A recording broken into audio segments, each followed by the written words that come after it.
Hello, কে দিদিভাই? আমি তুলি বলছি। তুলি আমার ছোট ভাইয়ের স্ত্রী। শুধু তাই নয়, তুলি আমার পূর্বপরিচিতও বটে। সে আমার কলেজের এক বন্ধুর ছোট বোন। ভাইয়ের সঙ্গে তার বিয়ের ব্যাপারের ঘটকালিটা আমিই করেছিলাম। সে আমার অত্যন্ত স্নেহের পাত্রী। তবু এই সাত সকালে হাজার কাজের মধ্যে তার ফোন পেয়ে আমি একটু বিরক্ত। আমার বর সুমন এখন অফিসে যাবে, ছেলে স্কুলে বেরোবার তাড়া। সব মিলিয়ে এই সকালে আমার নাজেহাল অবস্থা। তবু গলাটা যথাসম্ভব নরম করে বললাম, একটু পরে কথা বললে হয় না? জানোই তো, সকালে হাজার কাজ আমার। মানে বলছিলাম, খুবই ইমার্জেন্সি।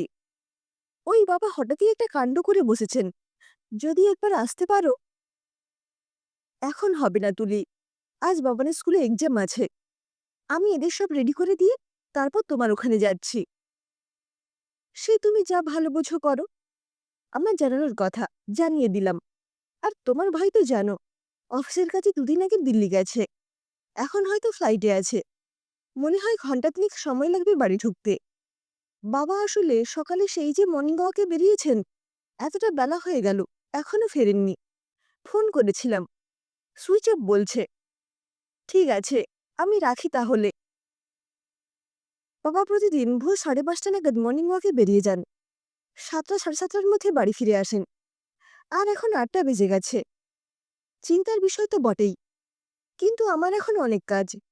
স্বামী অফিসে বেরোবে, ছেলে স্কুল আছে। বাবাকে নিয়ে বসে চিন্তা করার মতো পর্যাপ্ত সময় আমার হাতে কোথায়? মাছ ভাজার গন্ধ বেরিয়েছে। আমি ছুটলাম রান্নাঘরে। গ্যাসের 3টে বার্নার জ্বলছে। ডাল, তরকারি, মাছ ভাজা। ভাত আগেই হয়ে গেছে। বাবানের ঘি আর মাছ ভাজা হলেই ভাত খাওয়া হয়ে যায়। কিন্তু তার বাবার তো আবার ডাল একটা নিরামিষ তরকারি না হলে মুখে রোচে না। ভাত খেতে বসেই সুদ তুলবে। জানো রতু, আমার মা কত রকম তরকারি করত সেই সকাল থেকে উঠে। আমার ডাকনাম রতু, ভালো নাম রত্না। সুমনের মাকে নিয়ে এই ন্যাকামিটা কি অসহ্য যে লাগে আমার, কি জানি বাপু। সাত সকালে কবে তার মা উঠে পঞ্চব্যঞ্জন রান্না করে খাইয়েছে। হ্যাঁ, ছুটির দিনে সম্ভব। তাই বলে অফিস যাওয়ার আগে সকাল 8:30টার মধ্যে এত কিছু করা সম্ভব? আর সত্যি কথা বলতে কি, আমি তো এসে থেকেই দেখছি তিনি অসুস্থ। তারপর ওই বাবানের জন্মের পর একেবারেই শয্যা নিয়েছিলেন তিনি। প্রথম প্রথম ধরে ধরে বাথরুমে নিয়ে যেতে হতো। রাত বিরেতেও রেহাই ছিল না আমার। দরজা খোলা রেখে শুতাম। উনি চেঁচাতেন আমার নাম ধরে, রত্না, রত্না। কি হলো কি? কখন থেকে ডাকছি, শুনতে পাচ্ছ না? এদিকে বাতি পঙ্গু হলে কি হবে? গলার জোর তো কমেনি একটুকু। মনে মনে বলতাম, শুনতে পাবো না কেন? কাপড় চোপড় ঠিক করে তবেই তো আসবো। আপনাদের মা ছেলে দুজনকেই তো খুশি করে চলতে হয় আমায়। আরও কিছুদিন পর বেড প্যান দিতে হতো এই আমাকেই, কারণ আয়া তিনি রাখতে দেবেন না। এমনি একদিন বেড প্যান ধরে সব কাজ সেরে সুরে আমি বাথরুমে গেছি পরিষ্কার হতে। সেখান থেকেই শুনতে পেলাম একটা উত্তেজক তর্কাতর্কি। বাবা বলছেন, আমার মেয়েটাকে একেবারে আপনারা আয়া বানিয়ে ফেললেন দিদি। শাশুড়ির গলা পেলাম, শ্বশুরবাড়িতে শ্বশুর শাশুড়ির প্রতি কর্তব্য করলে আয়া হয়ে যায় বুঝি? সুমনা সেদিন ছাঁচিয়ে উঠেছিল বাবাকে।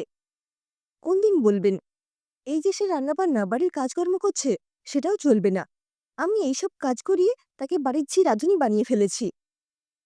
তাই বলে এভাবে নোংরা পরিষ্কার করা? আমার মা আয়া রাখতে দেবেন না। তাহলে আমি কি করব বলতে পারেন? চাকরি বাকরি ছেড়ে দিয়ে কি বাড়িতে বসে মায়ের সেবা করব? কারণ আমি তো আর মাকে ফেলে দিতে পারি না। আত্মীয় স্বজন পাড়া প্রতিবেশী তাহলে আস্ত রাখবে আমায়? আমার হয়েছে শাখের করাদের মতো অবস্থা। বেসরকারি চাকরি করি আমি, সবই তো জানেন। আমাদের চাকরির কোনো স্থিরতা নেই। একটু ত্রুটি হলেই চাকরি শেষ। তখন বাড়িতে আয়া রাখার মতো ফুটানি থাকবে তো? এত অশান্তি মাথায় নিয়ে আমি কি করে আমার চাকরিটা বজায় রাখি বলুন তো? কোনো রকমে কাপড় জড়িয়ে বেরিয়ে এসেছিলাম বাথরুম থেকে। বাবাকে বলেছিলাম, তোমাকে হাত জোড় করছি বাবা, দয়া করে আমার সংসারে তুমি নাক গলাতে এসো না। একটু শান্তিতে আমাকে আমার সংসারটা করতে দাও। তাছাড়া আমি তো যাই তোমার বাড়িতে। তোমার এখানে এসে এত ঘোট পাকানোর কি খুব প্রয়োজন আছে? বিষয়ে বোবা হয়ে গিয়েছিলেন বাবা। দুপা ঠোঁটটা নড়ে উঠেছিল শুধু। কি বলতে চেয়েছিলেন সেটা শোনা হয়নি আমার। শোনার মতো মনের অবস্থাই ছিল না। এক কাপ চা তো দূরের কথা, এক গ্লাস জল পর্যন্ত বাবাকে দেওয়া হয়নি সেদিন। পরে বাপের বাড়ি গিয়ে ক্ষমা চাইছিলাম বাবার কাছে, আমরা দুজনেই। কিন্তু তাতে আমার অপরাধের বোঝা কি কমে গিয়েছিল? বোধহয় না। সবাই বেরিয়ে গেছে, ঘড়ির কাঁটা প্রায় ৯টা ছুঁই ছুঁই। আমি আবার ফোন করলাম তুলিকে। বাবা ফেরেনি এখনো? না, ফিরলে কি আমি তোমায় বলতাম না? ঠিক আছে, আমি যত তাড়াতাড়ি সম্ভব আসছি। রেডি হয়ে নিলাম, বাইরে বেরিয়ে ট্যাক্সি ধরলাম একটা। বেহালার রূপেন ব্যানার্জি রোডে আমার শ্বশুর বাড়ি। সেখান থেকে আমার বাপের বাড়ি শ্যামবাজার পাঁচমাথার মোড় অনেকটা রাস্তা। ট্যাক্সি পাওয়া মুশকিল, ভাগ্য ভালো পেয়ে গেলাম। ট্যাক্সিতে উঠে আবার ফোন করলাম তুলিকে। তুলি আবার নেতিবাচক উত্তর দিল। তুলি এখন ৮ মাসের প্রেগনেন্ট। এই অবস্থায় এটা কি করলেন বাবা? এতটা অবিবেচক তিনি কি করে হতে পারলেন? হঠাৎ মনে পড়ল সেই দিনের কথা। সেই যেদিন রবিবারের সেই পড়ন্ত বিকেলে আমার বাড়ি থেকে শুকনো মুখে বেরিয়ে গিয়েছিলেন বাবা, নাকি বেরিয়ে যেতে বাধ্য হয়েছিলেন? কতটা দুর্ব্যবহার আমি করেছিলাম বাবার সঙ্গে। ছোটবেলায় বাবাকে ছাড়া ১ মিনিট চলত না আমার। আমার যখন ক্লাস 9 আর ভাই তখন ক্লাস 3, আমাদের মা চলে গেলেন জটিল লিভারের অসুখে। তারও আগে বছর 2 অনেক ভুগেছিলেন মা। তখন বাবাই ছিল আমাদের সবকিছু। মাধ্যমিক পরীক্ষার সময় অফিস ছুটি নিয়ে বসেছিলেন বাবা। বলেছিলাম, তুমি না থাকলে বাবা আমি পাশ করতে পারবো না। বাবা মেনে নিয়েছিলেন আমার কথা, কিন্তু তার বশ মানতে পারেননি। আর তার দরুন প্রমোশন আটকে গিয়েছিল বাবার। সেদিন মনে হয়েছিল পড়া তৈরি করার সময় বাবা পাশে না থাকলে আমি অকৃতকার্য হব। আর বিয়ের পর কি মনে হলো, বাবা আমার শ্বশুরবাড়ি এলে সংসারের জটিল পরীক্ষায় আমি মুখ থুবড়ে পড়ব।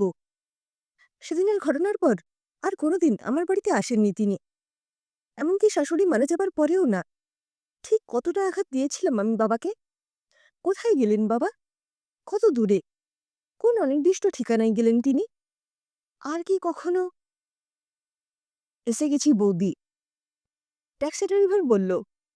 আমি ভাড়া মিটিয়ে নেমে পড়লাম। দরজায় বেল দিতেই তুলি দরজা খুলে দিল। এসো দিদি, ভাই ফিরেছে? না, এখনো ফেরেনি, তবে একটু পরেই। হ্যাঁ, ভাই ফিরবে একটু পরেই। কিন্তু বাবা? সোফার উপর বসে তুলিকে বললাম, বাবার ঘরটা দেখেছ ভালো করে? কোনো চিঠি? না গো, কিচ্ছু পাইনি।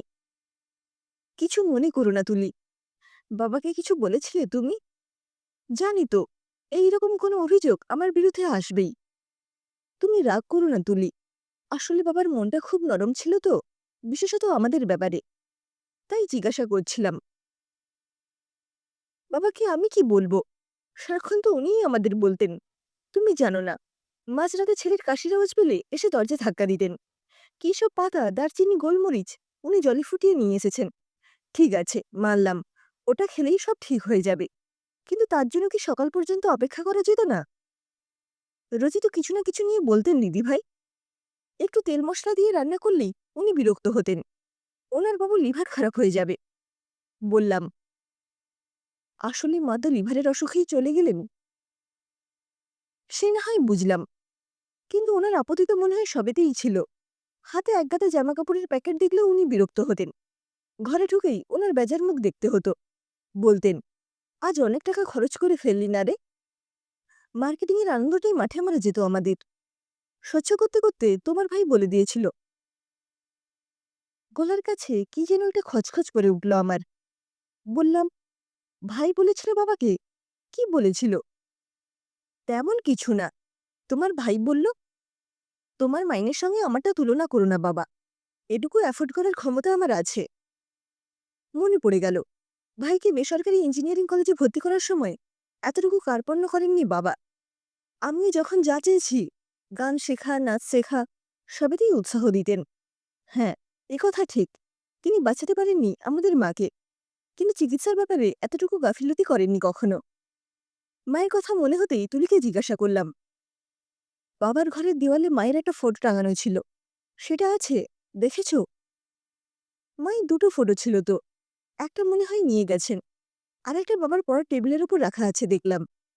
বললাম, চলো তো বাবার ঘরে। বাবার ঘরে ঢুকে দেখলাম সব একদম ঠিকঠাক। বিছানা দেখে বোঝার উপায় নেই, যে কাল রাতে কেউ ঘুমিয়েছিল এখানে। তুলিকে জিজ্ঞাসা করলাম, কাল রাতে বাবা ঠিক করে খাওয়া দাওয়া করেছিল? তুলি বলল, হ্যাঁ, সবই তো ঠিকই ছিল।